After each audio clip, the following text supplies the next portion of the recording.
Bonjour et bienvenue dans cette vidéo où je vais vous parler d'une découverte que j'ai faite dernièrement cet été entre Saint-Sébastien et Biarritz, en plein cœur du Pays Basque, à la découverte de ces stèles donc qu'on appelle les discoïdales, qui sont des éléments initiatiques qu'on retrouve au Pays Basque. Alors j'ai beaucoup lu Edgar Cayce. Edgar Cayce était un grand médium au XXe siècle qui a beaucoup eu de révélations sur des choses qu'il ne connaissait pas, qui ont pu être vérifiées.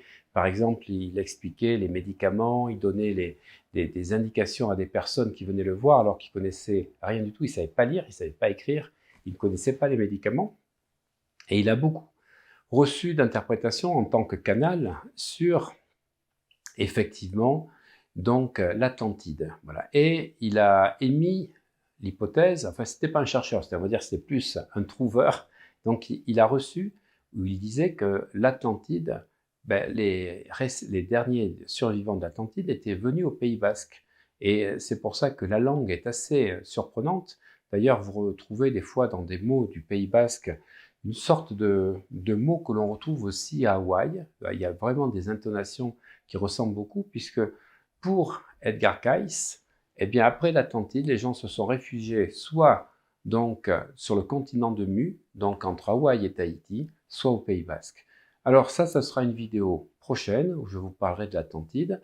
Ça sera l'année prochaine, mais là, nous allons parler de ces discoïdales que vous pouvez rencontrer si vous allez voyager donc à l'extrême sud du sud-ouest. Ces lourdes stèles en granit, composées d'un socle de forme généralement trapézoïdale, surmonté d'un disque, se rencontrent habituellement dans les cimetières, mais pas toujours. Elles ne correspondent pas forcément à des tombes. Elles seraient l'héritage d'une pratique très ancienne antérieure à l'import du christianisme. Surtout, les dessins gravés sur le disque font appel à un symbolisme d'une très grande richesse. Incontestablement, leurs auteurs étaient experts dans cette forme de langage. Nous trouvons à Suez-Kune la discoïdale de la sagesse, une stèle au tracé remarquable. Selon la légende, le roi Salomon lui-même en aurait gravé les symboles. Les deux triangles impénétrés représentent une figure bien connue des portiers et autres symbolistes appelée sceau de Salomon. Rappelons la signification à nos auditeurs. Les deux triangles représentent d'un côté la Trinité divine, représentée par le triangle avec la pointe en bas, qui descend dans la Trinité humaine, corps, âme et esprit. Et l'équilibre entre les deux courants apporte l'état de sagesse, de paix et de bonheur. Autrement dit, trop près du feu on se brûle, trop loin du feu on se gèle.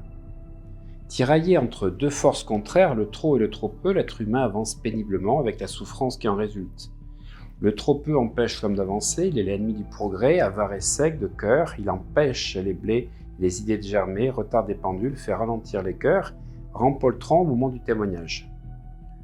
Le trop, par contre, incite l'être humain à toujours courir, veut lui faire construire des tours de Babel, précipiter les découvertes et les utiliser sans songer aux conséquences, transformer les arbres en forêts touffues, inextricables, où l'homme ne peut plus avancer. Il fait battre les cœurs à se rompre et rend téméraire jusqu'à la destruction. Entre ces deux forces contraires se trouve la voie du milieu. C'est aussi la loi du yin et du yang du continent asiatique, la vieille philosophie des religions orientales. Mais sur le sceau de Salomon de la discoïdale de Suez-Kune, des feuilles ont poussé à chaque écoinçon. Elles représentent une nouvelle forme de sagesse, un courant de grâce qui symbolise un nouvel apport, non plus de 6 côtés, mais de 12 côtés. Pourrait-on y voir les 12 piliers de la Jérusalem céleste, qui est décrit dans le livre de l'Apocalypse? Enfin, la croix centrée à l'intérieur du sceau de Salomon représente le point d'équilibre à atteindre. À Nicée, il y a une discoïdale sur laquelle est sculpté l'antique symbole de la connaissance, l'étoile à 5 branches, qu'on appelle aussi le pentalpha, qui représente la quintessence de quinte, ou pent en latin, la 5e essence, c'est-à-dire ce qui est essentiel à savoir. Cette quintessence qui guida les mages en indiquant le chemin du salut, comme celle du nouveau-né de l'humble crèche de Bethléem. Aux origines de l'humanité, par contre, elle symbolise le péché originel. Pourquoi la pomme, qui représente le fruit de la connaissance du bien et du mal, coupée en deux, dessine avec ses pépins une étoile à 5 branches? Remarquons que sur la discoïdale d'Aïnicée, l'étoile est centrée d'une croix, afin de bien symboliser que le chemin du salut passe par la connaissance, comme pour les rois mages. Enfin, les 3 oiseaux symbolisent les anges du ciel, envoyés pour protéger l'être humain. Au musée basque de Bayonne se trouve exposée une curieuse stèle discoïdale dont le mystérieux tracé évoque une sorte de souricière entité démoniaque. Non, ne riez pas. Les sages qui ont fixé le tracé des discoïdales du Pays basque avaient une connaissance certaine du danger de ces fosses obscures et ténébreuses. Ces 5 cercles forment chacun une croix. Lorsqu'un objet maléficié est placé au centre, l'exorciste ordonne à la force démoniaque de se dégager. Cette force va se répandre sur la croix centrale mais ne pourra y demeurer car la croix le brûlera. Elle se dirigera donc sur l'une des 4 branches du piège mais elle sera toujours sur une croix. Et en tournant sur les cercles, elle retombera fatalement sur une croix. Une fois qu'elle sera épuisée de tourner comme un écureuil en roue, elle quittera ce monde et passera sur un autre plan. Le tracé de cette discoïdale est remarquable de sagesse. La discoïdale de Souraïd, elle nous permet de retrouver le signe du calvaire. Au centre, la croix, l'arbre de vie. Et puis nous avons le bon larron qui est symbolisé par la croix à traverse droite et le mauvais par la traverse à croix recourbée. Le serpent, le Satan, s'enroule autour de l'arbre de la connaissance du bien et du mal du Jardin d'Éden. Il est symbolisé par la lettre S, mais inversée. Pour ceux qui ont atteint le royaume, le S représente sa vraie position, c'est le S de sauveur ou de salut. La forme d'échiquier de cette discoïdale a aussi son symbolisme. Les multiples croisillons indiquent la marche de la vie humaine dans les cases d'un incessant combat. La discoïdale d'Aneto est une réplique d'une tombe couchée près du pic d'Aneto. Un regard superficiel imaginerait une grosse pieuvre. Le symboliste y verra le mouvement de la vie, la rotation des astres, la vie cellulaire qui se développe à partir de la première cellule. On peut remarquer en haut et à gauche le point, vraisemblablement le point de départ de la création.